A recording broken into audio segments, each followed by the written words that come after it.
It looks like our room is filling up, so we're going to go ahead and get started. My name is Celine Coggins. I'm the Executive Director of Grantmakers for Education. We're really excited to have you joining us today. Before I turn things over to our great panel, I'd like to remind you all that today is the deadline to submit your proposal for our fall conference. We know that many of you are having changes in your grant making at this moment. We suggest that you submit your proposal as you had originally conceived it. And if you need to circle back with us at a later date to talk about some of the changes that may have happened in the intervening months before the conference, we'd be happy to have that conversation. So please don't forget about that. We're really excited to think about hosting you in a better day in the fall. All right, with that, I'd like to turn things over today to Marlyn Torres of the New York Life Foundation to talk about summer learning. Thank you so much, Celine. And thank you to GFE for convening us to discuss a coordinated approach to these COVID relief efforts. Just briefly, the New York Life Foundation has two focus areas, one of which is education, and specifically focused on out-of-school time programs that serve middle school youth. We've certainly seen the disruption in our education system with, last time I checked, 47 state closures and over 55 million K through 12 students at home. And this is a moment for us to think about and turn our attention to summer and summer learning. I think you'd all agree with me that out of school time certainly has taken on a new meaning in today's world. So faced with this new reality and challenge, I want us all to take a collective sort of pause and think about what's the opportunity. How can we leverage this challenge? How can we leverage this moment? So if ever there was a time to reimagine education, out of school time, summer learning, year-round learning for our children, the time is now. If ever there was a time to reimagine school and community-based partnerships, that time is now. The good thing is that we're not starting from scratch. There's existing research on what works. There's an existing infrastructure and system that has grown and strengthened over the last decade or so. With me today, I have two leaders in the OST field. Aaron Dworkin, CEO of NSLA, will provide a national perspective. And Chris Smith, President and Executive Director of the Intermediary Boston After School and Beyond, will provide a local perspective. Both of these colleagues in the field will address three basic questions to start our discussion in terms of what's top of mind, what should funders know, and what should funders consider doing. So with that, I'd like to turn it over to Aaron to start the discussion around the national perspective. Aaron? Thank you, Marlyn. Thank you, Kathleen. Great to see everybody. I appreciate it. First of all, I hope everyone's safe and healthy and all your loved ones are as well. And appreciate you taking the time and everything you're doing to be very thoughtful about how to support our kids and our communities and to take advantage of the coming summer months. So as Marlyn mentioned, my name is Aaron Dworkin. I'm the relatively new CEO of the National Summer Learning Association based near Washington and Baltimore and soon in Washington. But I've been here for 9 months. Prior, for the last 12 years, I was president of the After School All-Stars National Network. And I know you spoke with my former colleagues, Ben Paul and Carlos Santini recently. So thank you to everyone, Mott, Wallace, all the funders I've had the chance to work with, New York Life, Bechtel, and everyone else who's on the call for again, making the time. So I just want to briefly share a couple of thoughts about the moment we're all in. And Chris, my colleague who we've talked every day this week, will share a more local perspective. And then I want to just share a couple of things we're doing and opportunities for us to partner and collaborate. So just, it goes without saying, we know we're in both a health crisis, an economic crisis, and an education crisis. And people are clearly overwhelmed, and our first responders are trying to take care of issues as they pop up day to day. We have the opportunity to be a little more forward-looking and thinking about what's going to come down the pike 3 months from now. And things are changing, and nobody knows, no one has a crystal ball, but there is a hope and expectation that maybe some of the crisis will subside, and the next chance we're going to have where young people and adults and caring adults and educators and youth development professionals to be together might be this summer. And how do we maximize that time? And how do we plan for different scenarios of what that could look like, whether it's in person, whether it's online, virtual programming, or some kind of hybrid. And we want to put people in position to think those through. I'll also just share that the crisis we are dealing with right now is focused on the first responders rightfully and the people who are suffering. But in 5 to 6 weeks, our issue could be the national emergency. What to do with America's young people in the summer. And it could shift and focus. And it's an interesting thing that's going on, because I think all of us are in this empathetic aha moment in America where we have all cared about the opportunities for young people out of school time over the summer and the inequities that we see. But now a lot more people are understanding firsthand what that feels like. And all the conversations we're having with whether it's middle and upper middle class people, with everyone stuck at home, trying to work, trying to figure out what to do with their kids and how to supervise them and how to help them. A lot of people have been reaching out saying, is this what you focus on in the summer months? And we're like, these are some of the conditions. And we know the issues around equity and access to technology and the food hunger issues and learning loss. And there are a lot of things, and SEL and trauma. And our field is so well positioned because we've been working on these issues that we're well positioned to respond. And so the question is, we're going to have a lot of new partners, and we're going to have a lot new, I think this group here is going to have a lot of new funders to join you who are going to want to get involved. And the question is, do we have opportunities for them to plug in? And I'd also just encourage us to kind of think about not only the creative and collaborative partnerships we can create, but also to take a little bit of a longer view that it might not just be the summer of 2020, but also the summer of 2021 we're thinking about here too in a strategy. And we don't know if students will go back to school and then have to stop again, but as we think a little bit longer term, but we'll talk about the immediate. And then the last thing to echo Marlyn is that the definition of luck is like when preparation meets opportunity. And I think our field has invested so much in research and so much in training and so much in tools and systems that we actually are quite prepared to take advantage of the opportunity and the challenges we have ahead of us. So just quickly on NSLA, and then a few things that I think we could do potentially together. And I know we'll share here more from Chris. So NSLA, some of you may know, has been around for 25 years, started at Johns Hopkins with some foundational research on summer learning loss. And then it grew into an umbrella intermediary where we really focus on combating summer learning loss, raising awareness about that issue, and closing the achievement opportunity gaps that do grow over the summer months. We do this by convening lots of different stakeholders, and we have networks of school districts we've been working with for years in our New Vision for Summer School cohort. And then we connect them as well with our out of school time programs, other working with government agency programs, Parks and Rec, public housing programs, library system summer programs, and summer youth employment, and then intermediaries as well. And also thinking about summer camps who are also part of the mix. And how do we get everybody to share resources and best practices? And so we convene. We have a focus on program quality and measurement and defining what that looks like. We hold up model programs so people can see examples, and we share research on that. We do some work in the policy area, and mostly we're raising awareness for this issue, and we raise money that we're able to pass through. So where I think a few opportunities lie for us to work together is to really, we know from the stimulus package language that was just released a week ago, I know they're working on a fourth package, but that talks about how the money, and it wasn't enough, and we know it wasn't as much as we had in the last recession package in 2009, but the $13.5 billion that's going to K through 12 for education, one of the allowable uses is summer learning. Now, it doesn't mean districts have to spend that money on that, and they have a lot of other needs, and they may not do so, but philanthropy has a chance to kind of nudge people to the table with some kind of strategic investments, saying, hey, school districts, you're getting some money. We have a lot of resources and partners. We want you to work with your local after-school state networks, all these other partners.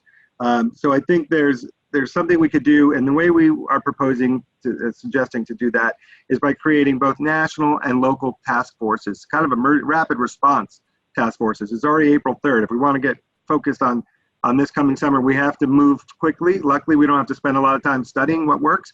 We know, but bringing the right stakeholders together in your communities. And I think a national task force can give out recommendations about what to do and some best practice suggestions and resources. And then a lot of others can take that and localize that. I think a second thing we could do is do some collective fundraising. All nonprofits right now are struggling. The whole world is struggling financially. And instead of having 10 million individual fundraising efforts, I think there could be a collective campaign for summer that we could all pull together.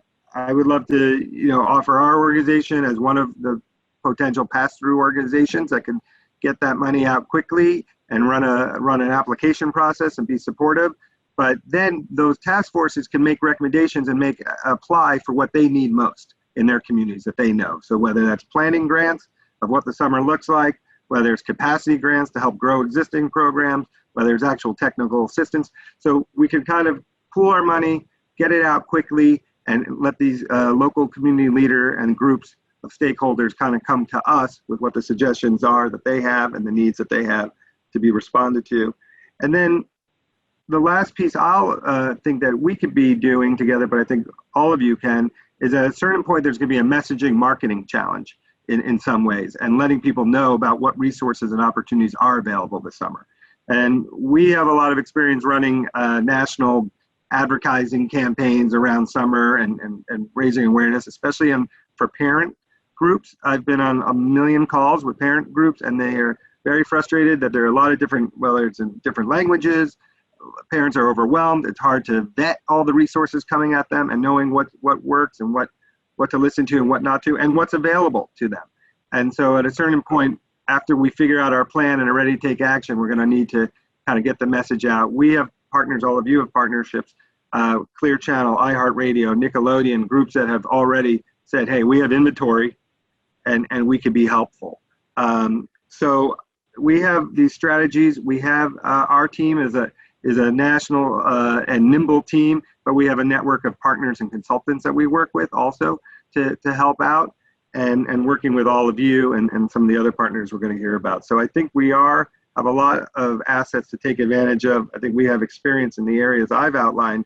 I think we could work together, and I think we have to move quickly. So I'll stop there. Kathleen or Marlyn? Thank you, Aaron, for that national perspective.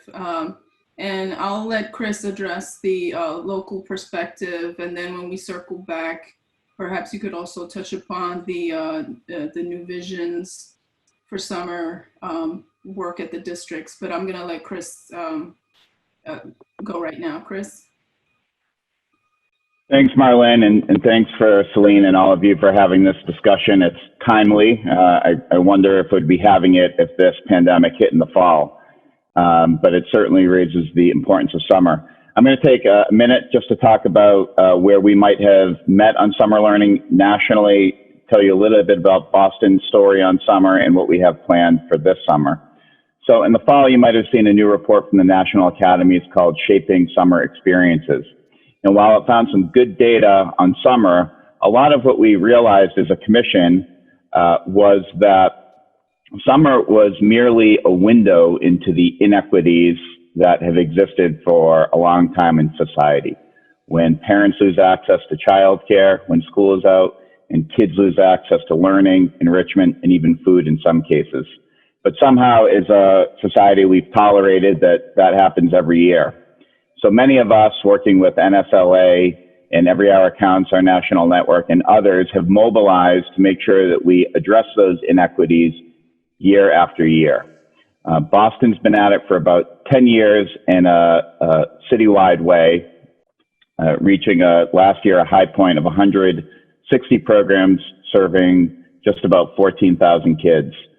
And we were able to do so by taking a bold approach 10 years ago, which was by not making kids choose between skills-based enrichment that address their social and emotional needs and remedial learning on the academic side.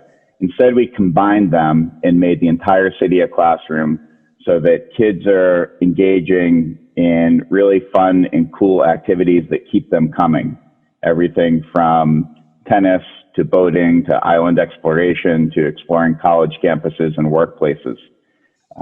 That was given a boost by local funders, including the Boston Foundation and a funder collaborative, and then in a huge way by the Wallace Foundation. And we not only developed that model, but we expanded it, and we were part of national research conducted by RAND that showed that high attending participants in these summer programs outperform their peers significantly in math and language arts. And this is on state standardized tests. And there is also an advantage in social and emotional skills.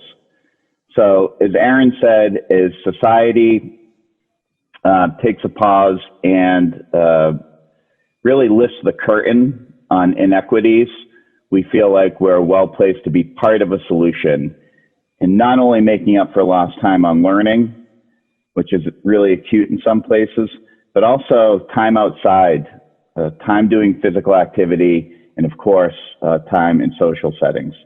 So we think that with our network of partners, we're well positioned to meet the academic, social, and emotional needs of kids should we get the green light from public health officials. So in Boston, that means not only ramping up our network, which is now approaching 200 programs, but finding more capacity and serving more kids. I've been on the phone every day with Aaron, and I finally put on a collar trip because he does every day, but also the superintendent and her team. So in Boston, they're looking to make sure that we get every single young person access to summer learning. And of course, for teenagers, that ideally means a summer job. So we're working with our local workforce board on that. So we want to come out of the gate strong once we get the green light. That has us, thankfully, because of the work we've done in an intensive way supported by Wallace, summer learning is a year-round endeavor. So, as of last month, we already had 170 programs recruited to reach 14,000 kids. We're going to use April to solidify that network of programs. And as you can imagine, there'll be some soft spots in there. There'll be some financial weakness. But for as many of those as we can and more, we want to plan for who's ready to hit the ground running after the 4th of July. And once we have that network in place, we're looking to reach out to families when the time is right. I think early April is a bit much given what we're going through now. But we're coordinating with the school department on how to reach really every student who wants it. So even for a system that has done this in a fairly big way, this will be stretching our capacity and to enroll more kids in more of these programs. I'm going to pause there, see if there are any questions. We've got a couple. Kathleen, do you want to take them or should I? Chris, can you see the chat? So I guess one thing we had talked about is the scenario planning. So what if you don't get the green light from the public health department? What kind of scenario planning are you doing there? Well, probably like everyone else, trying to pull together the best of virtual learning opportunities. And there's some great stuff out there. I mean, we're fortunate to have the Museum of Science and the zoo and Children's Museum and other great resources. But what we found is that we work with an equally large after-school network, some of whom are intensively focused on social and emotional learning and really on the cutting edge of that. That the real asset we have, it's not necessarily the great activities, it's the relationships. So our 160 school year partners are reaching 14,000 kids. That's a phone call, a text, could be an online activity. But yeah, we're simultaneously developing virtual learning opportunities and then imagining a hybrid if we have to do small group activities outside. So we'll be ready for any scenario as best we can. There's a couple of other questions in the chat, and thanks folks for using the chat, and you can also keep doing it. So Richard has a question around currently meals are provided through schools and after school programs going online once the official school year ends and summer kicks in. What heightened needs will be there that we should prepare for? So like, for example, if people end up going to summer programs in person, then that's the same system that's already been in place in terms of making sure that people get fed. But if they don't, what happens? Has there been any talk about summer meals in the schools even after they close? Aaron, you're gonna. Yeah, no, I think we see what people are doing now. I think there's a lot of but a lot of meal drop-off places and spots where, I mean, we have a lot, if kids cannot get their meals in programs, I think we're going to see a continuation of the way meals can be delivered in creative ways in communities. I think there's a lot of transportation capacity that's unused, and we see a lot in the restaurant industry, a lot of meal production being created. So there's a lot of creative ways I think people are trying to address the hunger issues in a severe way, and that's community by community. But just the way you see meals being delivered right now, I think there are going to be some other continuation of ways to get those meals to kids in different settings. There's also, Gigi has a question about what do you think in Boston, and then others should jump in too, and Aaron, there's clearly like a devastation of capacity happening right now among the providers that end up being the summer providers, because after school programs are closed and nonprofits are having to lay people off. So how do they sort of turn around and get ready for summer right now? That's the question of the day. And I know you've discussed this in previous weeks, but in particular, programs that rely on earned revenue on a regular basis took a hit because they've already lost a month or two and will lose more. So they've been the ones to lay off most quickly. We're going to find out over the next week just with that, how that nets out, because for every program I've talked to that's struggling, there's another who's ready to step up and do more.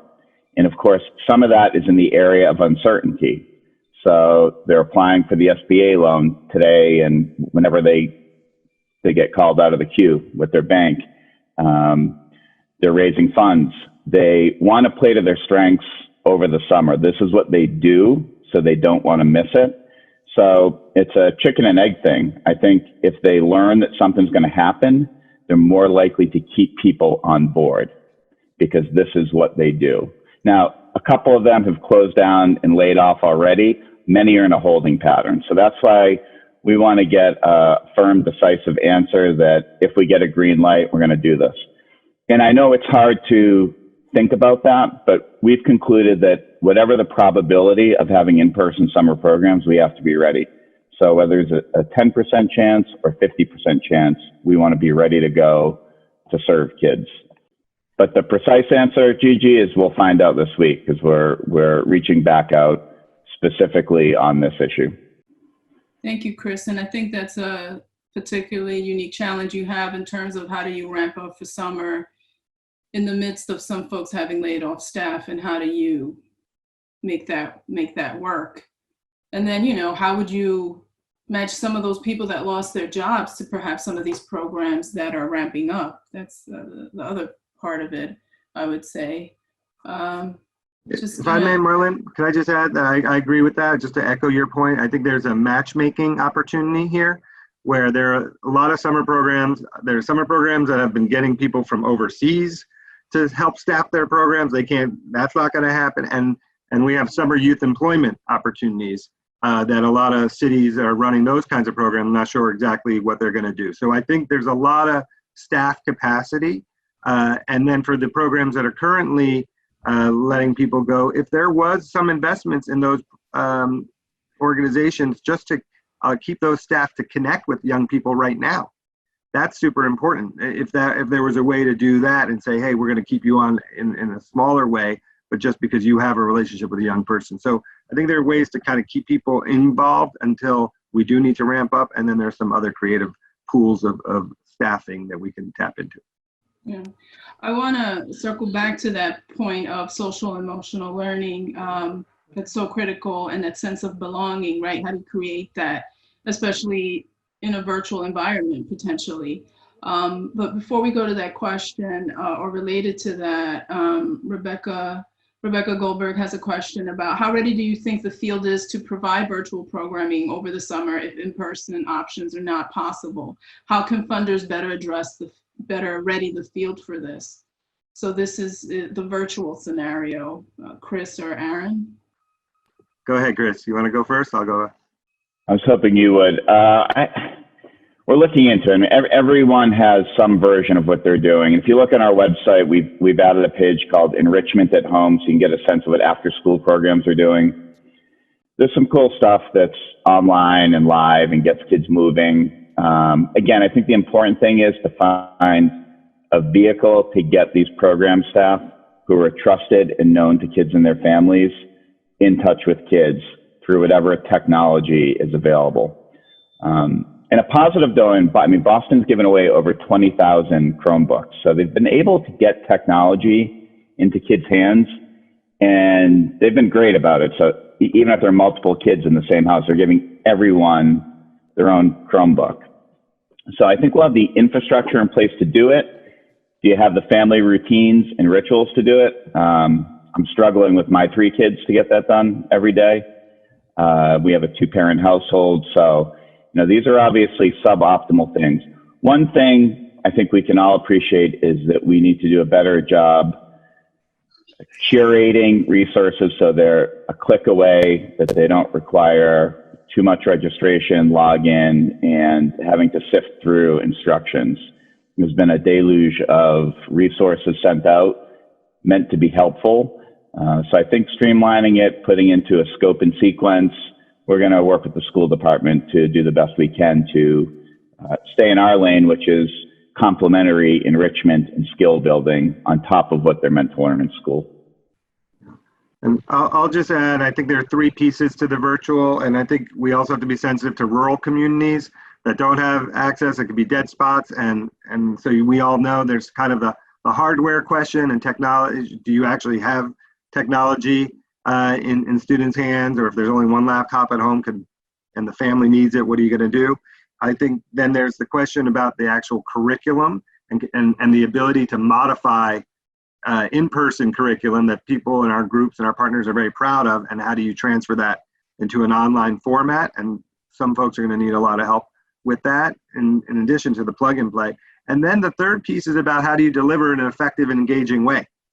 And remember, it's still young people. They could just tune us out, and this is voluntary. And this now, some people outside our field are very strong at this. I think of Peloton, where they motivate thousands of people in a half an hour to exercise, and they're not in person together. And so I think we have a lot of partners, and I think our tech companies want to help, and a lot of our corporate partners have figured this out in a bigger way. And I think we need to lean on them to kind of share some expertise and tips, and they want to be asked, frankly. So there's another way to kind of leverage what they have to offer and their expertise as well. Okay. And I'll read one more question, and then Kathleen, if you've had a chance to assess the other questions, I'll let you highlight a few of the others. But one is about the coordination between the school districts and the summer programs. I know it's still preliminary in terms of that timing, but what, if anything, we haven't heard in some school districts if they're going to extend the school year or start it earlier, given the disruption. What have, Chris and Aaron, what have you guys heard about school districts and CBO partnerships as it relates to summer? Chris? Great question. So as it stands now, the commissioner has said school will not continue beyond June 30th. That puts us into our summer system. As an intermediary, we actually do the memoranda of understanding with, it's about over 100 organizations now. We update that, so that's done in perpetuity, and we update it with the scope of services. So we have this partnership technology, if you will, set up to serve lots and lots of kids through this partner network. The school district sends us the funds to disseminate among those partners.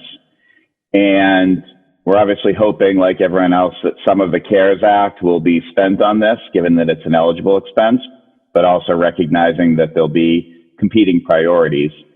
But yeah, I think a partnership among CBOs in the district is going to be critical, given that we're trying to make up an even greater loss in time learning, doing physical activity and being outdoors. So a lot more is going to be asked of these programs. A lot more will be expected. I think of it as a pent up demand. So I would just say that it's critical that in some form, the CBO community, whether or not it's through an intermediary like us, is working in lockstep with the city and the district. And we can always help share some of those tools and agreements if people are interested. Yeah, I'll just add. Additional. Oh, go ahead. Oh, no, I was just going to say, any additional insights you have with the districts that are part of your new visions for summer? Sure. Yeah, so the new vision for summer school cohort's been around for many years, and we bring them together. We just had a call with about 15 to 20 districts last week, and they want to keep talking to each other. And just a little empathy and recognition for them. They're working from home themselves. They're all sitting in their living rooms trying to plan a summer program and not being able to be with their team and be in the district headquarters, and they're trying to figure this out. So in addition to the timing, nobody knows exactly when things will start. Even today, the Baltimore superintendent talked about she referred to summer in an interview as like, we have to have an education recovery task force, similar. So I think everyone is thinking about this. I would argue this is why a group, intermediaries and local, the district and the summer program coordinators are also overwhelmed in terms of all the resources they can and what works and trying to figure out who can deliver anything. Do I set up partnerships? Are those partners still around fiscally? And so they need a lot of help, and I think they want help, but this is why I was recommending these kind of like rapid response task forces to help them be thought partners to them, a kitchen cabinet to help them think through, all right, what resources do we still have in this community? Who could do what? How do I pull in? And again, I just encourage you also, all of us, to think through some of not just the nonprofit providers, but also these other government funded. And I could bring up the libraries and the Parks and Rec, who the libraries have books. No one's allowed to come to the library right now. They could be sending books home every week. They have librarians on payroll happy to do things. So there's a lot more connecting the dot resources. And I think, again, these are very experienced folks. They want to align with whatever the goals are of their superintendent are. If it's credit recovery, if it's other kinds of credits, and making sure kids are on, making up certain kinds of classes, what do they need? And then also, I just would emphasize again the corporate side, as summer youth employment is summer learning at the high school level. And how do we integrate them? And they want to make sure that the high school students are getting what they need. The SATs were canceled, APs were canceled, your college application process was upended. So there's just so much there that they might not be thinking about. And so bringing some of our teammates to them to plug some of these issues, raise some of these issues, I think they're welcome a lot of help. Thanks, Aaron. I noticed Jennifer Peck is with us from Partnership for Children of Youth, and Rebecca Goldberg from SD Bechtel Foundation mentioned that we could hear something about lessons learned from previous summer efforts, because you've led an effort that involved programs sharing staffing. And so could you just talk a little bit about that and what the Summer Matters what lessons that has for this moment? Oh boy, so we've begun furiously dusting off everything from our Summer Matters campaign in California, which was a statewide campaign that went on for about 7 years here. And, I think that, I'm not sure I'm going to directly answer that question. I'll probably come around to it, but I just wanted to flag a few things that we are hearing from providers across the state here, and that we've been thinking about as we're trying to step back in and create some more focus on summer planning in our state. One is that in a call we had yesterday with a whole coalition of after-school providers across the state, we began to talk about summer planning, and the biggest thing that came up for everybody was that they really feel strongly that the biggest focus for any summer programming, and Chris alluded to this around the relationships, is going to be social emotional and mental health supports for kids, given the significant kinds of trauma that so many kids will have experienced from being in the shelter in place for so long. And that there's this, well, they also said that as far as learning loss, whereas we're all very concerned about that, we have to keep our expectations very realistic about what we're going to be able to accomplish in the context that we're in. And so we're really thinking about mental health partners. And the other thing the providers asked for was a lot more investment in training our staff across the state who really haven't been trained around social emotional learning and positive learning environments in a slightly different way than they have before. And that's really the biggest thing that our staff are going to have to be prepared for in helping our young people cope with what they have been through. And this also presented kind of an interesting frame to the opportunity in front of us around the significant role our community can play in helping to get kids prepared to go back into classrooms in the fall whenever that takes place. I think that's really one of the most important things that we can do across the board, social, emotional, academic, et cetera, is really stepping in. And this is of enormous benefit to the school systems. So that's one thing that we're really thinking about a lot here in our planning. I just wanted to say a quick thing on the meals thing as well. We're getting a lot of practice right now in all of our systems around creative ways to get meals to kids that we'll be able to utilize in the summer. And I just wanted to flag that our public and affordable housing organizations, nonprofit housing, they're very eligible to serve meals and should be right now and into the summer because that's where a lot of our vulnerable kids are. And I think a lot of people don't know that they're eligible to serve meals just like nonprofits and libraries and others are. And I think that needs to get up and running in a lot more places. So I'll stop there for now. I mean, we're still deep in thought about all of this. I think our biggest key partner here is going to be our School Administrators Association, the local education agencies, because they're starting to think about this, but they have so many other things on their plate, and they are really looking for help in trying to figure out what summer, needs to look like. So that's our most important dialogue right now. Thanks, Jennifer. And if folks have reactions to that, you can throw it in the chat. And let me know if you'd like to talk to, and I'll just call on you and you can unmute. I see in the chat that folks from Atlanta and from Cleveland are sort of picking up on your task force idea, Aaron. And I will put both your and Chris's emails in the chat, but we will follow up with everybody with a readout of this call and everybody's contact information so that you can follow up as well. But Aaron, could you just maybe talk a little bit more about how you envision the task forces, and specifically, what do you think that funders should be doing right now? So folks on the call are, some people have national portfolios, others regional, and others very local. And people have that, the constraints and the parameters of their geographic footprints that are, they're still dealing with. But so how do you see funders playing a role? What do you want them to do in terms of the setting up of these task forces? What would it look like? Thank you. And I'd love Jennifer also to chime in, because she and I have been talking about this and she's gotten it started already in her state here. So I think, again, it would be nice to have a national one that we put together that can model what the right stakeholders look like, and then that could also give some a playbook of, hey, and quickly do this.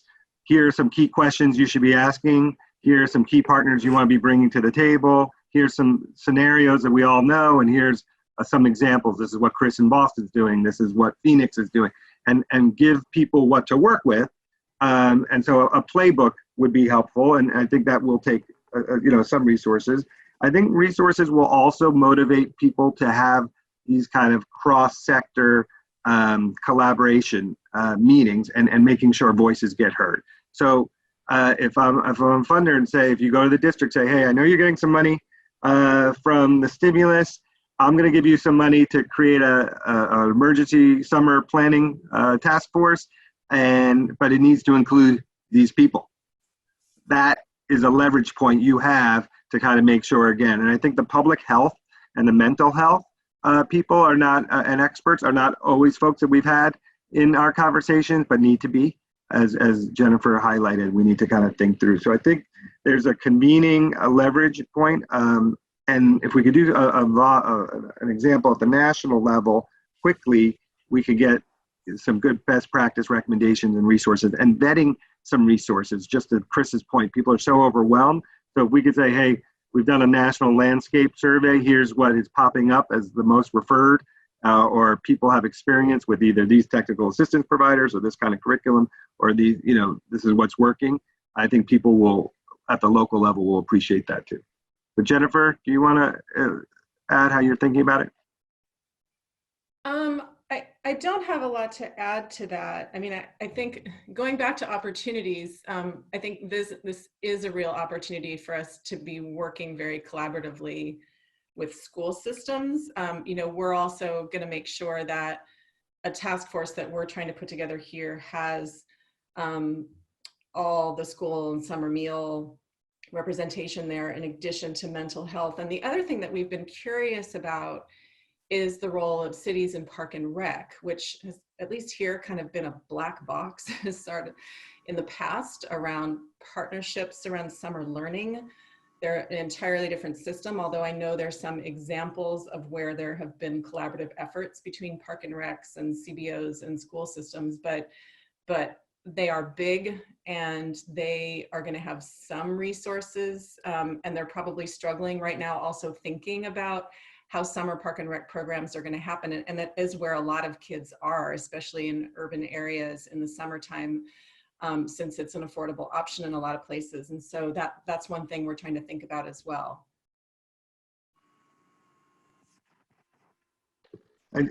Thank you. I'd just like to add that we don't need to reinvent the wheel completely. In a lot of communities, there is a children's cabinet, or there are kind of groups that do get together on a regular basis. It might just be building on what's already existing and having them have a charge here to look explicitly at summer and maybe bring some new voices and partners to the table too.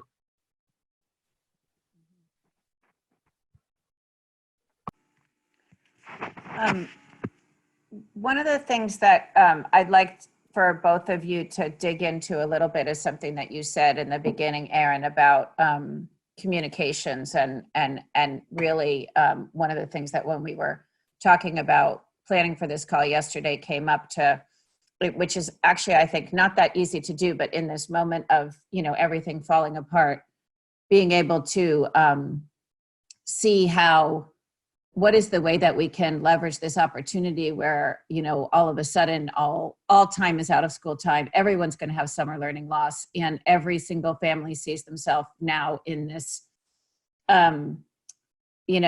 problem of what is happening with the young people during the summer. If you thought you had it figured out because you have all your privilege and your money, all of a sudden you don't. So everyone's in the same boat. How do we take advantage of that moment of empathy to create something that will change how people feel and kind of move or like really leverage that empathy to change the way that things are for kids all the time. Kind of like what you were saying in the beginning, Chris, but so how do we do that?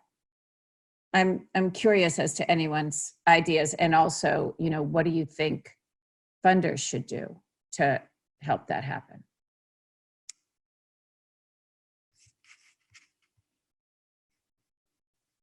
You want me to go, Chris, or do you want you share? Well, I think Chris hit on it earlier. I think we have to kind of get our plans together, get our strategies in place, and then we can think about what the messaging is to let people know about it. But to put all this work together and have all these programs in, and then people don't know to enroll and don't know. So there's that. And it depends on which, Kathleen, audience we're trying to reach. So there's reaching families so they know to enroll. It's messaging out to the general public at large so people understand, hey, this is a big issue and we want you, if you have the resources to take care of your kids, congratulations and thank you, but please think about donating here so all kids can catch up and leverage this summer. So that's a different place. And then we also talked about, I was mentioning non-English speaking families. And do we, what other kind of campaigns in other languages are we making sure people, because again, if you think about all the online content happening, a lot of it is not being translated. So there's a lot of folks that we care about who are not able to take part in these activities that everyone's directing them to, if they even have the access to do that. So I think there are people who are more expert at this than I am as marketing and messaging professionals. All I'm saying is that we have audiences we want to reach, and we have a lot of experts and media inventory that's being offered to our community that we need to be strategic about how to leverage.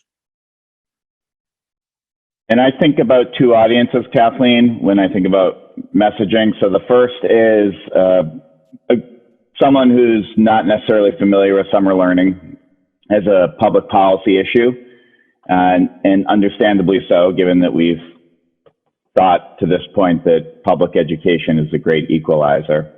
But for them, I think this moment, if you say, geez, what happens to a single parent who has to go to work and loses access to childcare, food, and any semblance of organized learning for their kids? You don't have to imagine it, it's happening. That happens every single year, and we accept it as a society. So I think that's an opening, is a way to think about summer, not just this summer, but every summer. And then for those of us who have been thinking about summer learning as something that should be part and parcel of a public education, this is a huge window to do it in a big way with the full coordination of school districts, mayors, and everyone in the city who you might assemble on a task force. So this is the time to take action and to make it happen.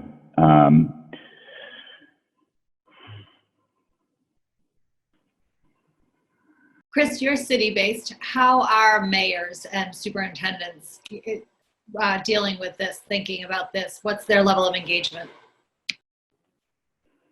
I would say daily.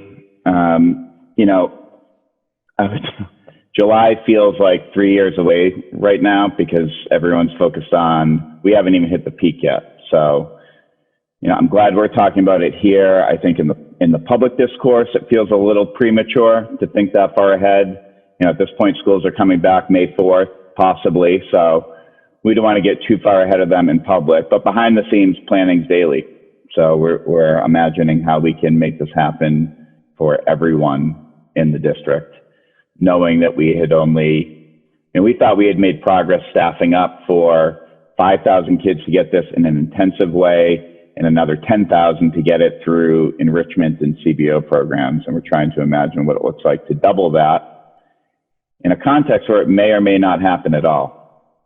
But, to Gigi's question earlier about programs, one thing I'd like to do is give programs a little bit of confidence that if they plan with us, there'll be some money for them to take a leap.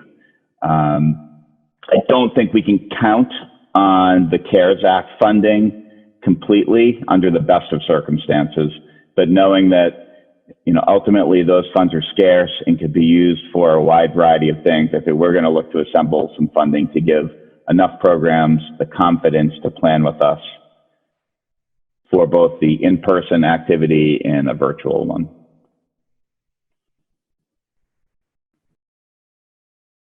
I noticed that there were a few questions and perspectives from rural communities in the chat. And so I definitely want to make sure we get to that before we have to close. And so I want to hear what Erin has to say in terms of what you've been hearing from rural communities and what are the particular unique challenges they're facing right now. And then from anyone else who's on the call that is representing and gives in rural communities, we'd love to hear from you too, if you'd like to talk, or you can also give us some info or comments in the chat too.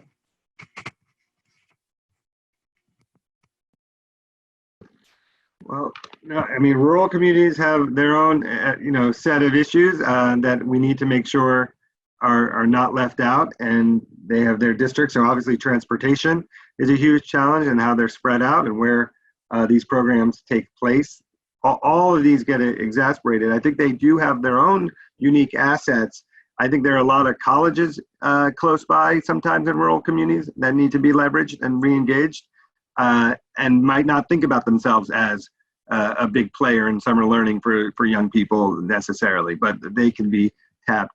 Also, the American Camp Association has almost 3,000 summer camp settings, almost all in rural communities, and they are ready and willing to kind of do way more than they've ever been asked around education, especially for low-income students.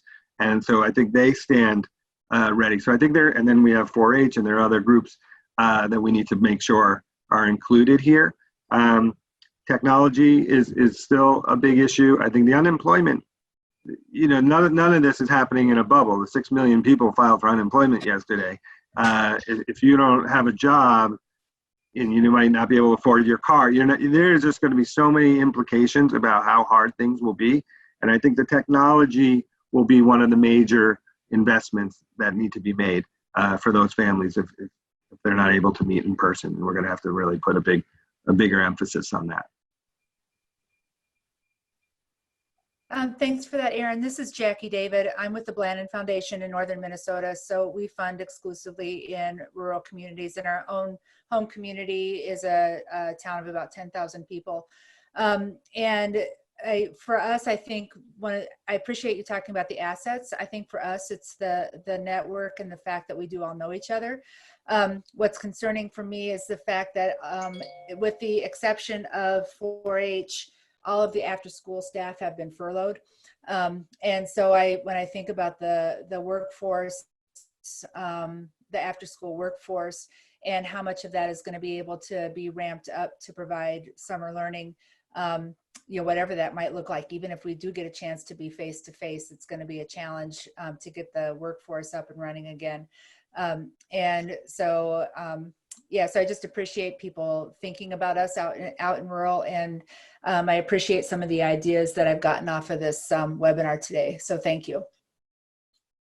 Great. I think that's clearly the unique challenges of rural communities need to be kind of like, which is in some ways that's why NSLA is an asset, right? Because you have the resources and the ear to the ground in a lot of different communities, whether they're urban or rural or in between. So great. We probably have time for one more question before we wrap. And I'm looking through, there was I really appreciate Amy Mast for writing all the things that you did in the chat. I don't know how you type that fast while you're also listening. I'm not much of a multitasker myself. But so Amy was talking, and you're Atlanta. If you're still on, you can. I invite you to unmute yourself and give us a summary of what you're sharing in the chat. This is Amy Mast, and I am with our United Way of Greater Atlanta. So we have close partnership with our Community Foundation of Greater Atlanta.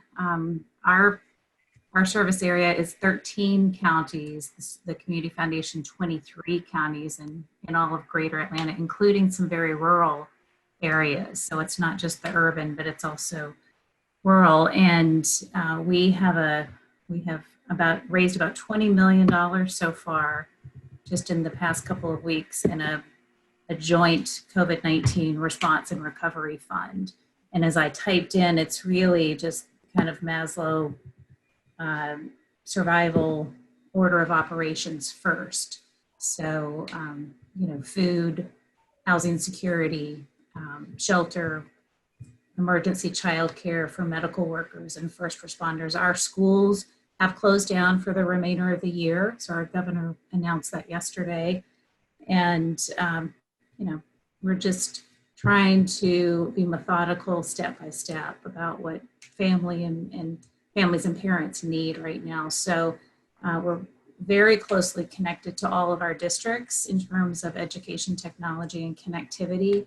So we're pushing that support out this week with providers who can with huge needs. So in some of our districts, we know that 40% of students have not been in any communication with their schools at all since we have been sheltering in place. So, we also know that this fund cannot take care of the incredible need in terms of education technology and connectivity. So hardware and connectivity. We have huge gaps in the state and in our region.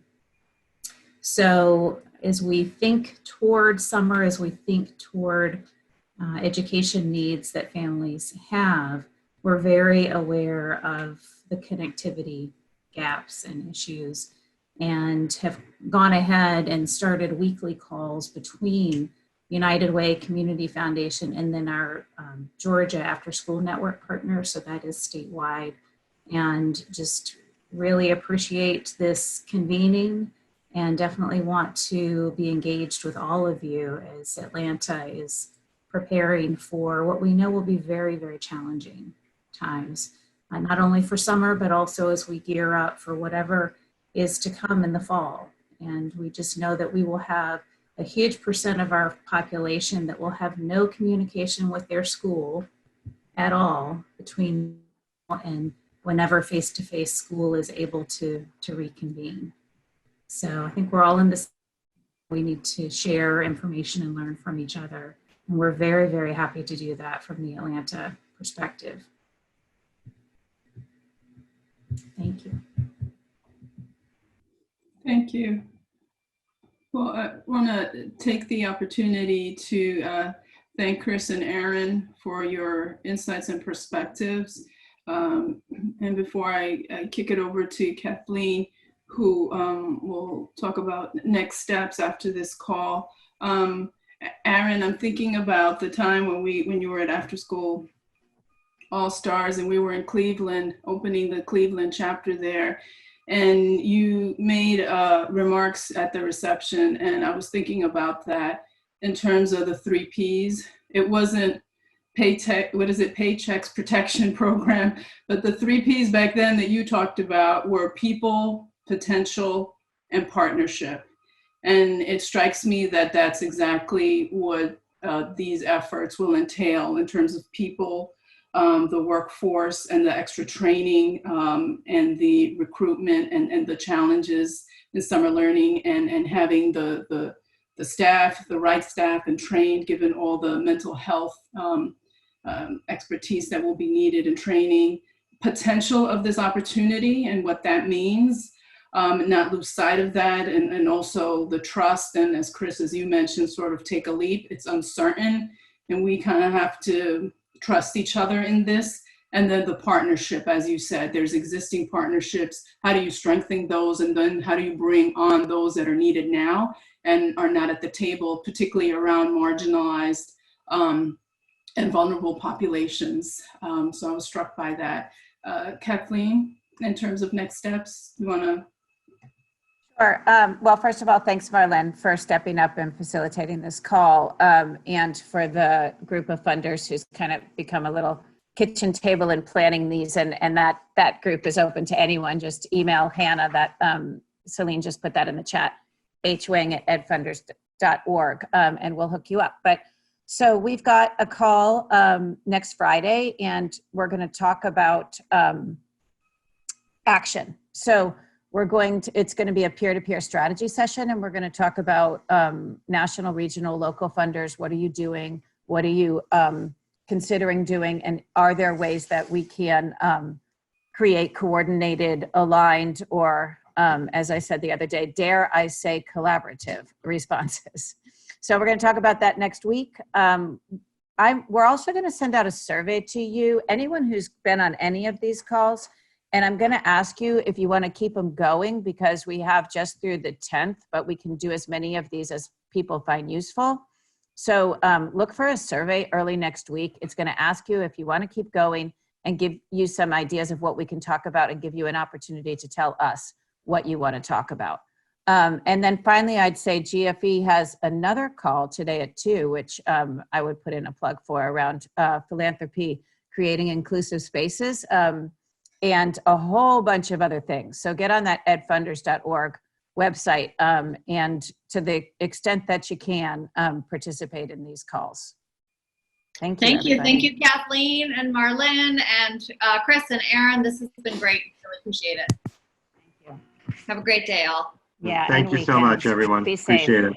Talk soon. Thanks. Bye-bye.